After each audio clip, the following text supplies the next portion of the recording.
السلام علیکم ناظرین، آپ دیکھتے ہیں میں ہمیشہ ایک پازیٹیو میسیج لے کے آپ کی خدمت میں حاضر ہوتا ہوں اور ہمارے معاشرے میں جو بیٹیوں کے ساتھ ہو رہا ہے میں اس کی عکاسی کرتا ہوں۔ آج جو بہن میرے ساتھ موجود ہیں یہ بہاولپور سے چل کے میرے آفس آئیں، انہوں نے ہم سے رابطہ کیا اور ان کے پاس آنے کا کرایہ بھی نہیں تھا۔ بڑی مشکل حالات سے یہ گزر رہی ہیں اور کتنے دکھ بھری زندگی ان کی، آئیے ان سے جانیں گے۔ السلام علیکم۔ وعلیکم السلام۔ اچھا بہن، مجھے بتائے گا، زندگی کی بہت سی مشکلات نے آپ کو گھیر رکھا ہے، تو تمام تر جو مسئلے مسائل ہیں ہمارے ناظرین کو بتائیے گا۔ میرا تعلق بہاولپور سے ہے، میں ایک شریف گھرانے سے تعلق رکھتی ہوں۔ میرے والد صاحب کا کچھ عرصے پہلے انتقال ہو چکا ہے۔ ہم نے قرضہ لیا والدہ کے علاج کے لیے جو کہ 3 لاکھ ہے، لیکن والدہ کا بھی 1 ماہ پہلے انتقال ہو چکا ہے۔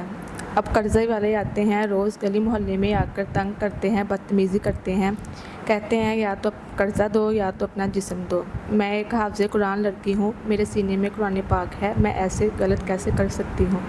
لیکن لوگوں نے میری عزت کو تار تار کر دیا۔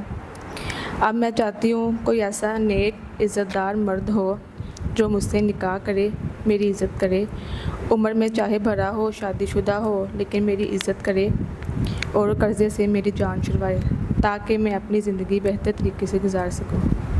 ناظرین، بہن نے مختصر الفاظوں میں بیان کر دیا کہ وہ کس قدر تکلیف دہ مراحل سے اپنی زندگی کو گزار رہی ہیں۔ بہن نے گزارش کی کہ کوئی ایسا شخص جو میرے معاملات زندگی جو قرض ہے 3 لاکھ روپے، بہن نے بتایا کہ اگر وہ کوئی شخص ادا کرتا ہے تو میں اس سے نکاح کر لوں گی۔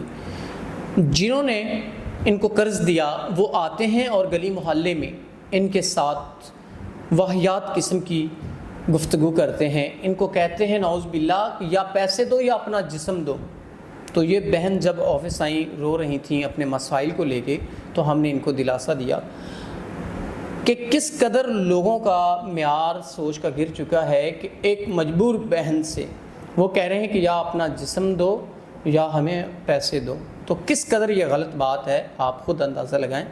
تو بہن، اگر کوئی ایسا انسان جو آپ کا یہ قرض بھی ادا کر دے، آپ نے کہا کہ آپ حافظ قرآن ہیں، آپ کے سینے میں قرآن پاک ہے، آپ کبھی زندگی بھر غلط نہیں کر سکتی، ہمیشہ اسلام کے مطابق زندگی آپ گزاریں گی، تو بہن اگر کوئی ایسا انسان جو آپ کہ یہ قرض کا معاملہ جو 3 لاکھ کا ہے وہ بھی ادا کر دے، آپ کے باقی معاملات جو زندگی کے ہیں وہ بھی کور کر دے، جو بھی ہیں آپ کو رہنے کے یا کھانے پینے کے جو بھی معاملات ہیں، اور اس سے ہٹ کے اگر کوئی نیک نمازی انسان، آپ نے کہا کہ عمر کا بھی کوئی مسئلہ نہیں، چاہے بڑی کا ہو یا چھوٹی کا ہو، تو یہ تمام طرح معاملات اگر کوئی شخص کرتا ہے تو آپ واقعی میں نکاح کر لیں گے؟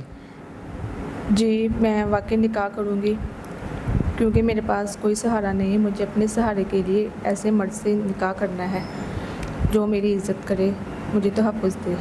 ناظرین، بہن نے ایک ایسے انسان سے نکاح کرنا ہے جو عزت اور تحفظ دے، تو ہم امید کرتے ہیں کہ نیک انسان ہی نکاح کرے گا۔ تو اسی کے ساتھ اپنے میزبان نواب احمد کو دیں اجازت۔ خدا حافظ۔